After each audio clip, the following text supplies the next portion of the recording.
کبھی ایک شان نزول ہے رسول اللہ صلی اللہ علیہ وسلم مکہ مکرمہ میں. یہ ساری صورتیں جو ہے نا 30ویں پارے میں زیادہ تر صورتیں اس میں مکہ میں نازل ہوئی ہیں ابتدائی اسلام میں. تو مشرکین مکہ رسول اللہ صلی اللہ علیہ وسلم کے پاس آئے اور کہنے لگے کہ آپ تو اپنی دعوت سے باز آتے نہیں ہیں, آپ بار بار ہمیں کہتے ہیں کہ بتوں کی عبادت چھوڑ دو, بتوں کی چھوڑ دو, اور ہم آپ کو کہتے ہیں کہ آپ ہمارے دین پہ آ جائیں. تو ایسا کرتے ہیں کوئی کمپرومائز کا راستہ اختیار کر لیتے ہیں, تو آپ ہمارے بتوں کی عبادت کر لیا کریں کبھی کبھار, اور ہم کبھی کبھار آپ کے اللہ کی عبادت کر لیا کریں گے. تو اس طرح جوڑ کے چلیں گے, ہمارے والے معبود بھی خوش ہو جائیں گے اور آپ کا اللہ بھی خوش ہو جائے گا. تو اس پہ یہ صورت نازل ہوئی اور ان کو یہ بتایا گیا کہ تم ابھی تک اسلام کو سمجھے ہی نہیں ہو. اسلام کا جو کچھ دعوت ہے وہ یہ ہے کہ یہ بت اللہ کے ساتھ عبادت میں شرکت کے لائق. اسلام تو شرکت کی نفی کر رہا ہے. شرکت کا مطلب اللہ کے ساتھ غیر اللہ کی عبادت, یعنی اللہ کی بھی اور غیر اللہ کی بھی یہ نہیں ہوگا. اسلام کا دعویٰ ہے کہ عبادت صرف اللہ ہی کی ہوگی. تو میں اگر اللہ کے ساتھ ان کی عبادت کر لوں تو میرا تو پھر میں تو اپنے دعوے میں ہی جھوٹا ہو گیا, تو اسلام کی دعوت تو پھر ختم ہو گئی. تو اللہ کے ساتھ ان معبودوں کی عبادت کر لی تو یہ کون سا کمال کر دیا. تو یہ توحید جو ہے نا, عقیدہ توحید, یہ اس صورت کا جسے کہتے ہیں نا سینٹرل آئیڈیا, یا صورت کا جو اصل پیغام ہے وہ یہ ہے کہ اے نبی آپ ان کو دو ٹوک الفاظ میں واضح لفظوں میں بتا دیں کہ تم جن معبودوں کی عبادت کر رہے ہو مجھ سے اس کی امید مت رکھو کہ میں عبادت کروں گا, اور تمہاری ہٹ دھرمی دیکھ کے پتہ چل رہا ہے کہ تم نے بھی میرے معبود کی عبادت نہیں کرنی ہے. اور ویسے بھی اگر تم ان معبودوں کی عبادت کر کے میرے معبود کی عبادت کرو گے بھی, اللہ کی عبادت, تو اللہ اس عبادت کو قبول نہیں کرے گا. لہذا وہ عبادت کرنا نہ کرنا برابر ہے, تو اللہ کی نظر میں تم عبادت نہ کرنے والے ہی کہلاؤ گے. تو یہ صورت کا مضمون ہے. قل یا ایھا الکافرون, اے نبی آپ کافروں سے کہہ دیجئے, لا اعبد ما تعبدون, میں ان معبودوں کی عبادت نہیں کرتا جن کی عبادت تم کرتے ہو, ولا انتم, اور نہ ہی تم, عابدون, عبادت کرنے والے ہو, ما, اس معبود کی, اعبد, جس کی میں عبادت کرتا ہوں.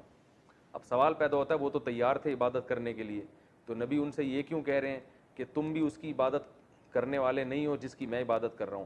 وہ نبی اس لیے کہہ رہے تھے کہ تم اپنے نظریے کے مطابق اگر میرے معبود کی عبادت کر بھی لو تو اللہ کی نظر میں تم اللہ کی عبادت کرنے والے کہلاؤ گے ہی نہیں, کیونکہ اللہ اس عبادت کو مانتا ہی نہیں ہے جس میں اللہ کے ساتھ کسی کو شریک کیا جائے. اس لیے بتا دیا کہ تم بھی میرے معبود کی عبادت کرنے والے نہیں ہو. تم اس خوش فہمی میں نہ رہو کہ تم ادھر بتوں کی بھی عبادت کرو گے اور اللہ کی بھی عبادت کرو گے تو کچھ دین حق کا حصہ تمہیں بھی مل جائے گا اور کچھ اللہ تمہیں کچھ نواز دے گا اس پہ. تو اس خوش فہمی میں مبتلا مت رہو. ولا انتم عابدون ما اعبد, تم کون سا عبادت کرنے والے ہو اس معبود کی جس کی میں عبادت کرتا ہوں, تو وہ عبادت تمہاری ہونا نہ ہونا برابر ہے. تو جیسے تم اپنے ہٹ دھرمی پہ قائم ہو اور شرک کر رہے ہو اور تم اللہ کی عبادت نہ کرنے والے شمار ہو رہے ہو, تو ایسے بھائی ہم بھی پھر اپنے دین پر مضبوط ہیں, ہم بھی تمہارے معبودوں کی عبادت نہیں کریں گے. تو اسی آیت کو پھر دوبارہ دہرایا گیا تاکید کے لیے کہ ولا انا عابد ما عبدتم, نہ میں اس کی عبادت کرنے والا ہوں جس کی عبادت تم کرتے ہو, ولا انتم عابدون ما اعبد, یعنی اسی مضمون کو تکرار کیا گیا. قرآن میں ایسا ہے کہ ایک آیت کو بار بار تکرار کیا گیا ہو تاکید کے لیے. جیسے ہم کسی کو بات سمجھاتے ہیں نا تو ایک دفعہ کہتے ہیں, پھر دو دفعہ کہتے ہیں, پھر تین دفعہ کہتے ہیں. تو یہ عرب کا ایک دستور تھا, اس طرح سے بات کو سمجھایا کرتے تھے. قرآن میں اس کی بہت مثالیں ملتی ہیں. تو اللہ نے فرمایا کہ آپ ان سے کہہ دیجئے کہ تم بھی اس کی عبادت نہیں کرتے جس کی میں عبادت کرتا ہوں, اور ولا انا عابد ما عبدتم, اور نہ میں اس کی عبادت کروں گا جس کی تم عبادت کرتے ہو. تو نہ فی الحال ایسا ممکن ہے نہ مستقبل میں ایسا ممکن ہے. لکم دینکم ولی دین, تمہارے لیے تمہارا دین اور میرے لیے میرا دین. اس آیت کا یہ مطلب نہیں ہے کہ ان کو اجازت دی جا رہی ہے کہ تم اپنے دین پر عمل کرو میں اپنے دین پر. اس کو کہتے ہیں متارکت, کہ جب کوئی ہٹ دھرم ہو اور بات نہ مان رہا ہو تو جان چھڑانے کے لیے اس کو یہ کہا جا سکتا ہے کہ بھائی تم اپنے دین کو فالو کرو, ہم اپنے دین کو فالو کرتے ہیں. مطلب یہ کہ تم اپنا دین نہیں چھوڑ سکتے تو کم از کم ہمیں تنگ مت کرو, ہم سے امید مت رکھو کہ ہم اپنا دین چھوڑ دیں گے. تو یہ تو اس صورت کی جو بیسک تفسیر تھی وہ میں نے بیان کی ہے. اس صورت میں جو علمی نکات ہیں, سب سے پہلا نقطہ یہ ہے کہ بعض لوگ آج کہتے ہیں کافر کو بھی کافر کہنے کی اسلام میں اجازت نہیں ہے. تو اگر اجازت نہ ہوتی تو اللہ یوں کہتے قل یا ایھا الکافرون, اے نبی اے کافرو. جناب پروفیسر غامدی صاحب آج کل یہ نعرہ لگا رہے ہیں کہ ہم کون ہوتے ہیں ٹھیکیدار کسی کو ہم کافر کہیں, لہذا قادیانی کو آپ کافر نہیں کہہ سکتے. یعنی وہ کافر ہیں تو صحیح لیکن آپ ان کو کہہ نہیں سکتے کیونکہ ہم کوئی ٹھیکیدار نہیں ہیں.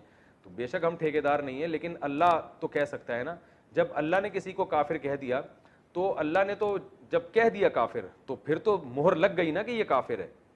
تو اللہ اس کے رسول صلی اللہ علیہ وسلم نے ہمیں بتایا ہے کہ کن چیزوں سے ایمان ختم ہو جاتا ہے, انسان اسلام سے خارج ہو جاتا ہے, اور کن چیزوں سے انسان اسلام میں باقی رہتا ہے. تو جب اللہ اس کے رسول نے بتا دیا تو معیار ہمارے پاس آ گیا. اس معیار میں ہم ڈھال کے لوگوں کو چیک کر سکتے ہیں.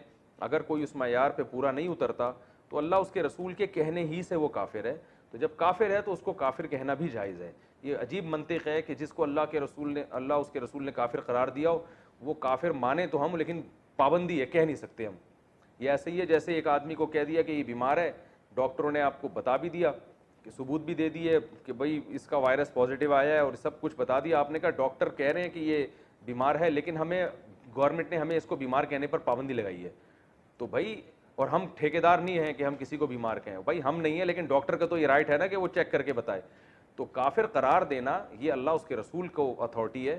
تو جس کو اللہ اس کے رسول نے کافر قرار دے دیا ہو اس کو کافر کہنے پر کوئی گناہ نہیں ہے. ہاں مصلحتاً کوئی کافر نہ کہے, اس لیے کہ دین کے جب آپ کسی کو قریب کرنا چاہتے ہیں تو آپ ایسے الفاظ استعمال کرتے ہیں جس سے وہ قریب ہو. جیسے قرآن نے اہل کتاب کو اہل کتاب کہا کیونکہ اہل کتاب کے لفظ میں ایک قسم کی عزت ہے. تو جب آپ اس کو عزت دیں گے تو وہ دین کے قریب آئے گا. تو اس نیت سے اگر کوئی وقتی طور پر کسی کافر کو کافر نہیں کہتا تو اس میں کوئی حرج نہیں ہے دین کے قریب لانے کے لیے. لیکن علی الاطلاق پابندی لگا دینا کہ قادیانیوں کو کافر نہیں کہا جائے گا اور فلاں کو کافر نہیں کہا جائے گا, تو وہ جو کافر ہے وہ تو کافر ہی کہا جائے گا اس کو. تو یہ خامخواہ کی افلاطونی اور ایک عجیب سی منطق ہے. تو قرآن نے بھی کافر کہا اور نبی کو بھی کہا کہ اے نبی آپ یوں کہہ دیے اے کافر ہو. کافر کا معنی انکار کرنے والا, اے انکار کرنے والو, اے اللہ اس کے رسول کا انکار کرنے والو. تو لا اعبد ما تعبدون, جس کی تم عبادت کرتے ہو میں اس کی عبادت نہیں کر سکتا. تو پہلا علمی نقطہ کیا پتہ چلا کہ کسی کافر کو کافر کہہ سکتے ہیں بشرطے کہ مصلحت کے خلاف نہ ہو. دوسرا علمی نقطہ ہمیں یہ پتہ چلا کہ جب آپ کسی کو بھی دین کی دعوت کی طرف لے کر آئیں تو ایک حد تک محنت کریں, اور جب آپ نا امید ہو جائیں اسباب کی دنیا میں تو پھر آپ برات کا اعلان کر دیں. یعنی یہ ہر کافر کے بارے میں نہیں ہے, یہ صورت تو ان کافروں کے بارے میں نازل ہوئی نا جو ہر دھرم تھے, ضدی تھے, ایمان لانے کے لیے کسی قیمت پہ تیار ہی نہیں تھے. تو ایک اسٹیپ ایسا آتا ہے کہ اس میں آپ کو یہ کہنے کی اجازت ہے کہ بھئی ہم تم سے بری ہیں, لکم دینکم ولی دین, تمہارے لیے تمہارا دین اور ہمارے لیے ہمارا دین. کیونکہ اب ہمیں تمہارے انداز سے اور تمہارے عمل سے پتہ چل گیا, ایک اندازہ ہو گیا کہ تم ہمارے دین کو فالو کرنے والے نہیں ہو. تو اب ایسی صورت میں بجائے اس کے کہ آپ دوبارہ پھر ان سے چپکے رہیں, اس کا نقصان یہ ہوتا ہے کہ برے ماحول کا آپ پہ بھی اثر پڑتا ہے. تو ان سے کنارہ کشی اختیار کر لی جائے. بھائی اگر آپ کو اسلام سمجھ میں نہیں آ رہا تو جیسے آپ جو سمجھ میں آ رہا ہے پھر اس پر کرو, اللہ آخرت میں خود ہی فیصلہ کر دے گا. تو چونکہ یاد رکھو اس صورت کا یہ مطلب ہرگز نہیں ہے کہ لکم دینکم ولی دین. کیونکہ میرا ایک عیسائی سے مناظرہ ہو رہا تھا, مناظرہ تو نہیں بحث ہو رہی تھی, تو عیسائی نے کہا آپ کے تو قرآن میں خود لکھا ہوا ہے لکم دینکم ولی دین, مسلمانوں کے لیے اسلام ہے اور ہمارے لیے ہمارا دین, تو ہمارے لیے عیسائیت ہے, تو ہمیں عیسائیت پہ ہی اللہ بخش دے گا. میں نے کہا عیسائیت کا یہ مطلب نہیں ہے بھائی, عیسائیت کا مطلب یہ ہے کہ تم نے بات تو ماننی نہیں ہے تو دنیا میں ہم تم سے برات کا اعلان کرتے ہیں اور ہم تم کو چھیڑیں گے نہیں. تم اگر اسی دین کو فالو کرتے ہو تو کرتے رہو, اللہ خود ہی قیامت میں حشر جو ہے نا وہ تمہارا کر دے گا اور اللہ خود ہی انتقام لے لے گا. کیونکہ القرآن یفسر بعضہ بعضا, قرآن کی ایک آیت دوسری آیت کی تفسیر کرتی ہے. دوسرے مقام پہ اللہ نے فرمایا ان الدین عند اللہ الاسلام, دین اللہ کی نظر میں صرف اسلام ہے.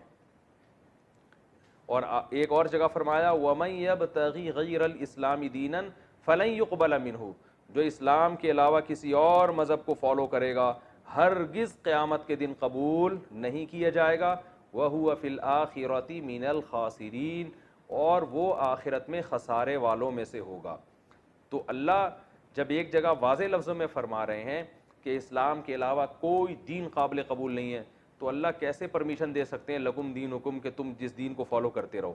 تو کوئی فالو کرنے کی اجازت نہیں ہے, صرف بتانا یہ مقصد ہے کہ تم اگر ہماری بات نہیں مانتے تو دنیا میں تم اسی دین کو فالو کرو, ہم زبردستی اپنا دین تم پر مسلط نہیں کریں گے, ہم زبردستی تم سے بحث مباحثہ کر کے تمہیں زبردستی لانے کی کوشش نہیں کریں گے. یہ مطلب ہے.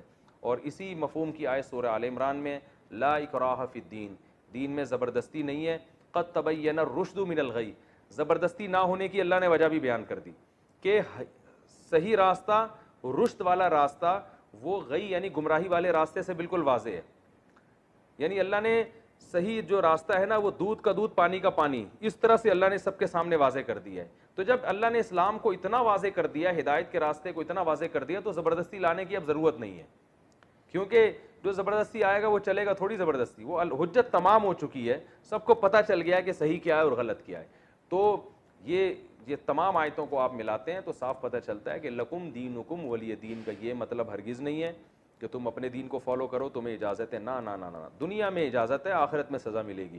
اور تیسرا نقطہ اس آیت سے ہمیں یہ بھی پتہ چلتا ہے کہ کسی کو زبردستی مسلمان نہیں بنایا جا سکتا. دو میں نے علمی نقطے بیان کر دیے نا. پہلا کہ کافر کو کافر کہنا جائز ہے.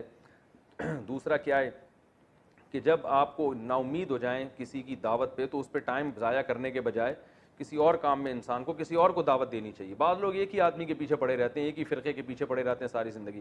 بھائی نہیں صحیح آ رہا تو اپنی صلاحیتوں کو کسی اور جگہ خرچ کرو.